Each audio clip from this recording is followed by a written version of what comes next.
So before I explain to you what this yield keyword is, we have to have a fundamental understanding of generator expressions in Python.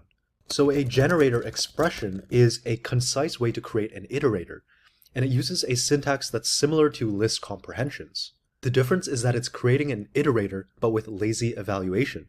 So instead of building the entire result in memory like a list, a generator yields one value at a time, and this makes it very memory efficient. So before I get into lazy evaluation and generator expressions, let's take a step back and look at what an iterator is.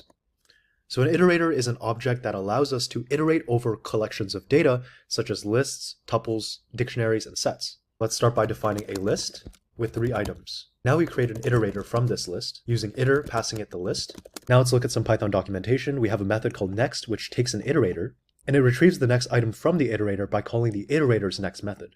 We can see that in the iterator's next method, it returns the next item from the iterator, and if there's no further items, it raises a stop iteration exception. So let's use the next method and pass it our iterator. And let's do this 2 more times. When we click run, we see 1, 2, and 3 being printed out. Based on the documentation, if we print 1 more time, we should get a stop iteration exception. Now let's click run. You can see the stop iteration error displayed here. So let's recall what I said about generator expressions. It's similar to an iterator, but it uses lazy evaluation. We don't build the entire result in memory like a list. Instead, the generator is going to yield a single value at a time. And the syntax for a generator expression is very similar to a list comprehension. It's actually virtually identical to a list comprehension, except instead of using square brackets, we're using parentheses. So here's an example. So we have an expression for item in iterable, and we can also have an optional condition, if condition. So the expression is what we want to do with the item. For example, multiply the item by 2. The item is each element in the iterable, for example, a list, a range, or any sequence. The iterable is the collection we're iterating over, and the condition, which is optional, is a filtering condition. For example, if the item is even, so item mod 2 equals 0. So this is the syntax. Now I'll create a section called how they work. Instead of creating the entire list in memory, the generator yields one item at a time. So whenever you call next on the generator, it resumes where it left off. And behind the scenes, it's using Python's yield mechanism, which makes the generator stateful. And it's stateful because whenever you call yield, the function gets paused and its state is saved, and then control goes back to the calling function. Okay, now let's actually use the generator function. We're going to generate squares of even numbers from 0 to 9. So gen equals x times x, or x in range 10. And we filter based on the condition that x is even, so x mod 2 equals 0. Now we call the next method and pass it our generator. Briefly looking at the Python documentation, we can see that generators simplify the creation of iterators. A generator is an iterator, which is why we can call the next method by passing in generator. And here it says the generator is also an iterator. You don't have to worry about the iterator protocol. And we can see here it says the following summation code will build a full list of squares in memory and iterate over those values, and when the reference is no longer needed, delete the list. However, memory is conserved by using a generator expression instead here. Notice the round parentheses. And this is because we're not creating a full list in memory. We're iterating over the elements one at a time. So let's copy this print statement a few times and run the code. We can see 0, 4, 16, and 36 being printed out.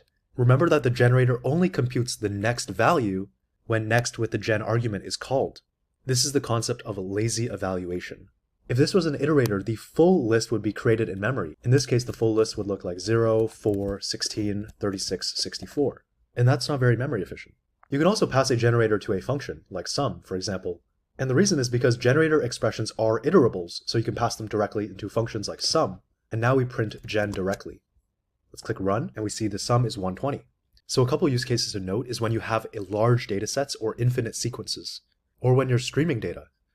Let's say you're processing logs or streaming data like log files. And in our previous example, we went over lazy loading, when you only need the next value, not all values at once. You can also think in terms of pipelining. These generator expressions are super effective for lazy data pipelines, where you have data that's flowing step by step. One thing to note is that generators can only be iterated once, and after that they're exhausted, so they can't be reused. Now I click run, I get an empty list the second time because gen is exhausted. Now I'm going to delete everything, and I'm going to introduce you to the yield keyword. This yield keyword is very powerful, and at a high level what it does is it converts a regular function to a generator function. So unlike return, which terminates the function, yield pauses the function, and this allows it to resume later from where it left off. Before I write some sample code, let's explain how yield works.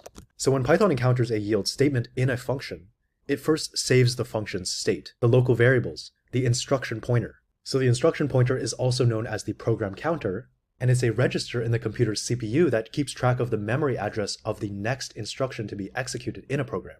So yield is stateful, and then it returns the value to the caller. It's going to pause the execution and then wait for the next call to the next method. And when I say next method, I'm referring to this method. And when this next method is called, it's going to resume from the last yield. So return ends the function. Yield pauses it so it can be resumed. So the syntax looks like this. We have def, generator function, and we yield a value.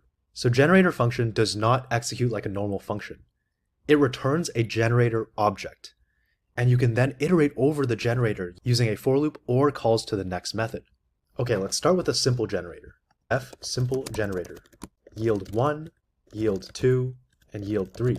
Remember, simple generator returns a generator object. And we store that generator object in gen. This is equal to simple generator. Now we call the next method on gen. And we can do this a total of 3 times before running into a stop iteration error. Now let's click run.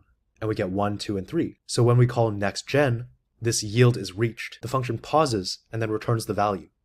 On the next call to next gen, the function resumes where it left off. So it doesn't yield 1 again.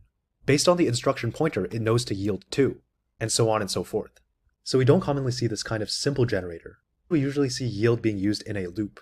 So let's create a function called countUp2, which takes in an argument of n. And within the function we have for I in range n, yield I. And this is using yield inside a loop to produce multiple values. Again, this function is returning a generator object, which we assign to gen, countUp2. Let's pass 5 into this function. Now, for value in gen, print value, and we'll add a space to each output. And we'll click run. So this generator counts up to n-1 and yields each value. The for loop automatically calls the next method on the generator until it's exhausted. And yield becomes even more powerful when combined with async, because you get asynchronous generators and asynchronous iteration. And this allows you to pause and resume execution while also waiting for asynchronous operations, like IO-bound tasks, for example file reads, API calls, etc. And this is useful in cases where you want to process the items one by one as they become available. But the availability might be delayed, for example due to streaming data, API responses, or database queries. I'm considering making a follow-up video on async plus yield. If you learned something new today, feel free to leave a like on this video and a comment down below.